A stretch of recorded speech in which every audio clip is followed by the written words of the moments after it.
I'm Indian American. I can go into an Indian American room. They're probably all Democrats, but they're conservative, they're business people, they're well educated, and the reason they're all Democrats is because no one has ever gone and listened to them. I knew my state was going to hurt, and I knew that I had to find a way that children would not be scared to go to church, that people would not rally around what was just a hate crime. And so we didn't have protests in South Carolina. We didn't have riots. We had vigils and we had hugs.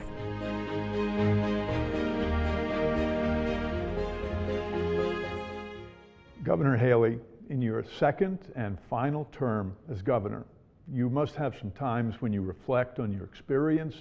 And my question is, where do we get our values? When you think about how you govern, is there a little bit of Ajit and Raj? Oh, I mean, I am my parents. I mean, I'm who they taught me to be. Every ounce of what I do and why I do it is what my parents taught me. You know, they always said, if you're going to do something, be great at it, and make sure that people remember you for it. And I've always, you know, they're always in my ear all the time. Think about some of your credentials. You're a second-generation immigrant. You're a minority. You're a woman. And you're a conservative Republican. Now, those four don't often occur in the same sentence.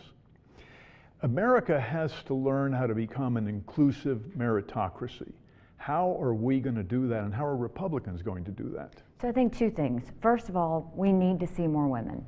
And the only reason we don't see more women is because women don't run. There's nothing harder.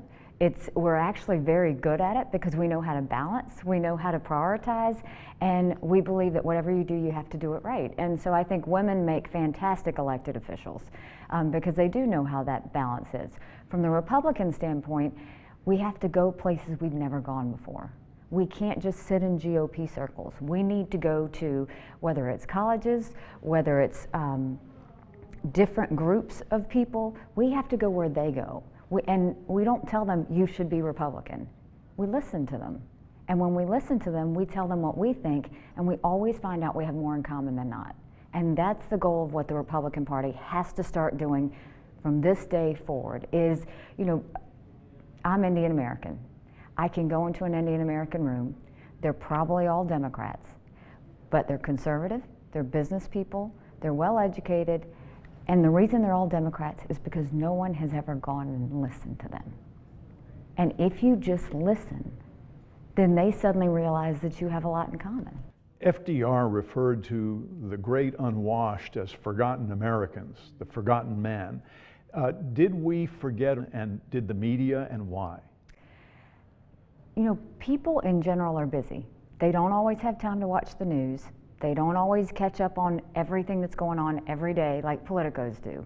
But what they do keep up with is their wallet, their family budget, paying loans back, the fact that their paychecks are not getting any bigger. All of those things are what matters.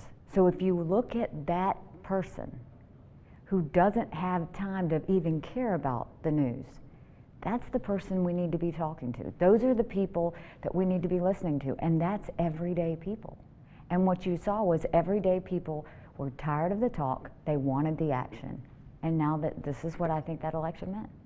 One of the challenges in your role as governor is getting the truth about what's really going on. Who are your eyes and ears, and what kind of a culture do you establish so that you can hear the unvarnished truth? I think a couple of things. I am big on social media. I do it myself, and a lot of that is just to get my pulse of what people are thinking. The other thing is we have a very tight, small staff that knows that it's not just about saying yes to me, it's about saying these are our options, how do you want to do this? And I do the same to them. Canton's not an option. And so we make sure that whatever we need to do, we solve the problem and we move forward. And I think that you know, the key to success is making sure there's action behind it. When you recruited your staff, and a leader has to rely on their staff, what message did you send that told them that you wanted to hear the straight stuff from them? Well, first of all, and to finish back at your question, the person that keeps me grounded every day is my husband. So without question, Michael is the person that at the end of the day, I go and I can talk things out, and he'll say, push forward, or you need to pull back a little bit. He's that one person I know I'm going to get an honest answer from. What I tell the team is, our job is to take care of the state and put our arms around it and make her better. And they do that. They work hard, but we work very much as a team. We've never had a leak out of our office in 6 years. They all know we win together or we lose together, and we don't lose. It's just not an option. Does the media know that story? Is the media a fair arbiter of what you do in your job? I think they know my patterns. I think they know what works. I think the legislature does too. If there's going to be a vote that's coming up, I mean, they ask my staff, is she going to put this on Facebook? Is she going to put this up? Because what I have found is, if there's a vote that I care about, I put it up on social media and I tell them that night, I'm going to let you know how everybody voted. And through that, they didn't have to watch the news to find out. They didn't have to read the newspaper to find out. All they had to do was look on social media, and they knew whether their legislator or senator did what they were supposed to. One of your signature bills was the ethics reform bill. I think it was passed this year. Are you trying to tell us that politics can be a noble calling once again? I think that ethics, we can never do enough to be transparent. We went into ethics reform because really what you saw was no one had to report their income. And if you see who pays the legislator, you see why they vote the way they do, you see why they take the well the way they do, and it's a reminder that they need to recuse themselves sometimes. And so if the public knows who pays their legislator, the legislator is going to be more conscious, and the public will know exactly why they do what they do. So you argued for transparency. Yes. But when you first made the argument, it didn't make you very popular. And someone once even said to you that when you start to succeed, they're going to come after you and they won't stop. So where did you find the resilience to plow through that to become governor? Well, first I had to follow what I was asking other people to do. So we made sure that my public schedule was available for everybody to see. We made sure that every time I leave the state, the press knows about it. Anything and everything that we could do to be transparent, we tried to do ourselves. And there's nothing that we asked the legislators to do that we weren't doing ourselves. And so that's the first thing, that I think you need to do. And then from there, I think ethics is something and transparency is something that we have to do every year. You can't just say, we did it last year and leave it alone. You're called on to do, in some cases, the impossible. And I'll just reflect for a moment. Queen Elizabeth described a year in her life as annus horribilis, a horrible year. And you had some horrible things happen to your state in 2015, then followed by a hurricane in 2016. What can you tell us about dealing with that type of crisis and also reaching out to people to keep them together under those circumstances? It was a painful year because you started, first of all, in April, we had the shooting of Walter Scott, a 40-year-old black man that was shot in the back 5 times from a police officer. That in itself was hard. It was hard because the whole nation saw it, because it was caught on a cell phone. It was hard because we felt like we were betrayed by one of our own. But at the same time, we needed to not just tell the family we were sorry, we needed to do something about it. And so we had great relationships. I talked with the family, I talked with their attorneys, we talked to everybody, and we said, just give me a little bit of time. And 2 months to the day, we signed the first body camera bill in the country that allows all officers to wear, that requires all officers to wear body cameras. The second thing happened in June, and that was the Mother Emanuel tragedy. And it's one of those things where you couldn't comprehend what just happened. Here you had 12 very good people going to church, to a Bible study on a Wednesday night, like many South Carolinians do. But on this day, somebody else joined them. And he didn't look like them, he didn't act like them, he didn't sound like them.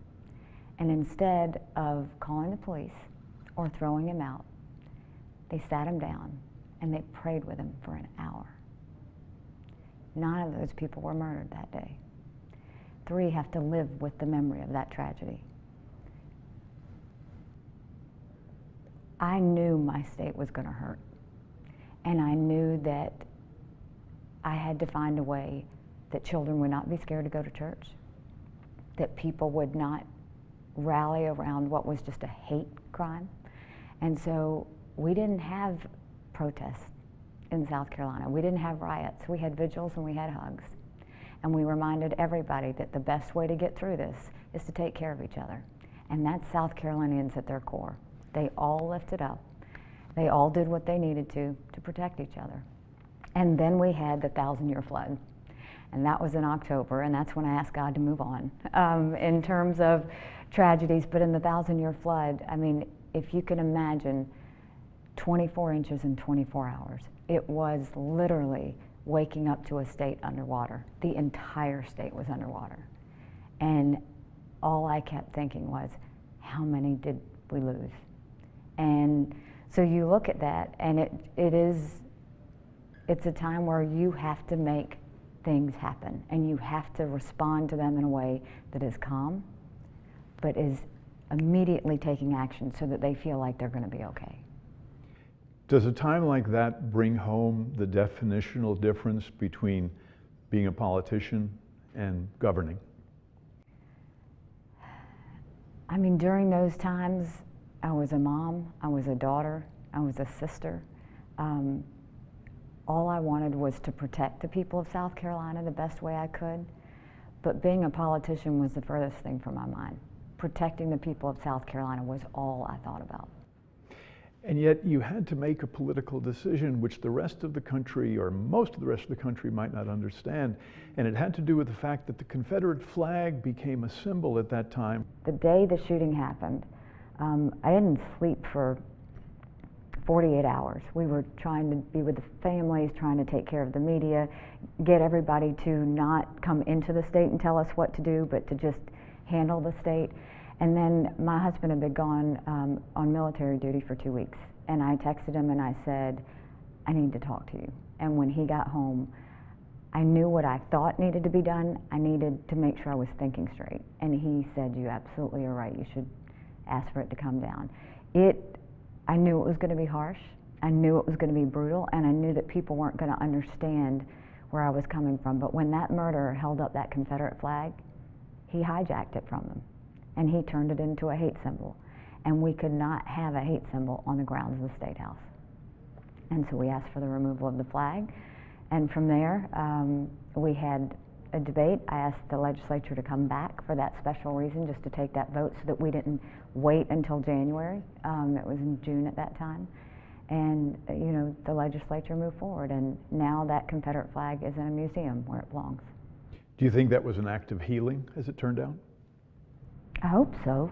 You know, I hope that it was. I think for me it was, and I hope that for the families it was, but I think it also was a time for South Carolina to look at each other and say, you know what, maybe it's time. Instead of looking at the past, maybe we look at the future. One of the areas where you look at the future is in bringing business to South Carolina. And there was an interesting incident. The Boeing company wanted to place a plant, which probably meant significant employment and lots of good things for the people of the state. 1,000 jobs. But a government agency, the National Labor Relations Board, which has become something of a proxy for the politicians that govern it, stood against Boeing making that move. How did you handle it, and how did you prevail? It was the most un-American thing I had ever seen when you tell a business they can't employ people in a certain state. It was just bizarre. And so I did what I do well, which is I got loud. And didn't just get loud in the state, I got loud across the country and said, you know, we can't have this. And we were fighting for 1,000 jobs at a time that we needed it. And the rest of the country joined us. And those 1,000 non-union jobs are now 8,000 non-union jobs today. How tough was it to fight the NLRB? It wasn't tough because all we had to do was expose it. You know, once we said, are you seriously saying that you can't put jobs in South Carolina because we're a right-to-work state? You know, I mean, once you exposed it, who could justify it? Who could say anything? And so the fight really mattered, and I appreciated the rest of the country getting into that fight because it could have happened to any of them. Any of the states could have dealt with that. But the fact that we were able to defeat that and make that stop is obviously a clear success story. Is it a special talent to be able to deal with your enemies and your obstructionists? No, it's a discipline. It's a discipline that you pick and choose your battles. And it's a discipline that you make sure that whatever you do, think about everyone as you do it, not just who you're fighting with and not just what you're trying to do, but think about everybody, because the goal is to lift everyone up. And if the press is in your way, you communicate through it. And if it's something you're trying to get the public to go along with, you educate them on it. People feel that there's nothing in it for them, that they're not going to be unforgotten, that they can't be where you are or where I am and people in this room because of lack of skills. Somehow we need to get the message out that there's a way forward. So you create opportunities. That's the key, is you have to create opportunities. So I'll give you an example. Welfare. We changed it to where now anybody that comes to apply for welfare, they're basically sitting in an interview chair. We ask them what they're good at. We ask them what their skill set is, and we match them up with businesses. To date, we've taken over 40,000 people off of welfare and put them to work. We did the same thing with food stamps. Because that went so well, we went to food stamps. So as of April 1st, we said if you're on food stamps, you can continue to be on food stamps, but you either have to work 20 hours a week or we're going to train you 20 hours a week. No one wants to live that life. Everybody wants to be better. When you give them the opportunity, they have that chance. And now we're actually doing it with inmates. So inmates, we give them a 6-month schooling, computer skills, life skills, social skills, money management, you name it. They learn how to do a resume. Through learning how to do the resume, they see that they're actually good at things. They see what their worth is. And then we skill them up, and now we're matching them up with businesses, so we don't just give them a bus ticket. They've got a job to go to the next day. That's the opportunities you have to give people. You have to show them not just bringing jobs to a state, you have to show them how they can get trained to get those jobs, and that there is a pathway forward, and that's what we've tried to do in South Carolina. Is it possible that we spend more time thinking about refugees, which is a good thing, but that we have our own refugees, our own indigenous poor that have to be thought of in the same way of refugees, have to be brought along? You know, I think that anytime you look at those in poverty, again, it's so important that we look at the fact that sometimes circumstances don't define you. It's what you do with those. So for example, in education in South Carolina, kids were getting educated based on where they were born and raised. And if you were in a county that didn't have a lot of manufacturing or a lot of tax base, you had a poor school. And those parents want just as good of an education for that child as they do for anyone else. And so what we did was we changed the funding formula. It didn't bring any districts down, but it did bring those other districts up. So any child on free and reduced lunch or Medicaid got more money because it just costs more to educate a child in poverty. So what we were able to do is we sent in reading coaches to every elementary school. We made sure we put technology in every school. So not just the wealthy districts got the tablets, the challenged districts got tablets as well. We stopped social promotion. No child can pass the 3rd grade if they can't read. They have to have mediation with the parents to figure out how they're going to fix it. And we continue to do new things. Now we're trying to get teachers into rural areas. And so what we've done is we've said that if you commit to teaching 8 years in a rural school district, we'll pay your college education. Too often these innovations are met with technical solutions that are good on paper, hard to implement, but it sounds like you're changing or trying to change the culture that actually breeds the poverty. How difficult is that, and do you have to swim upstream?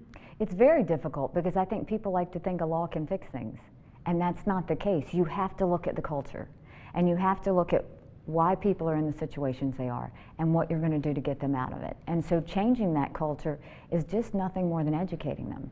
So if I can educate them and say, these are the programs that we have for you, and we've now announced jobs in 45 out of 46 counties, over 80,000 jobs for our small state. So every one of those counties now has a place to go and now has jobs, and they're seeing every county, the economy get better. And you know, we've now gone to a 4.9% unemployment rate, and we have more people working in South Carolina than ever in the history of the state. You were asked to deliver the rebuttal to the President's State of the Union address.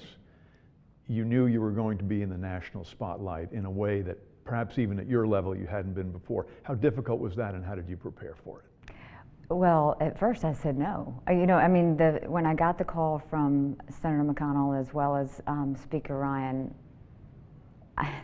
the geek in me thought they wanted to talk about policy.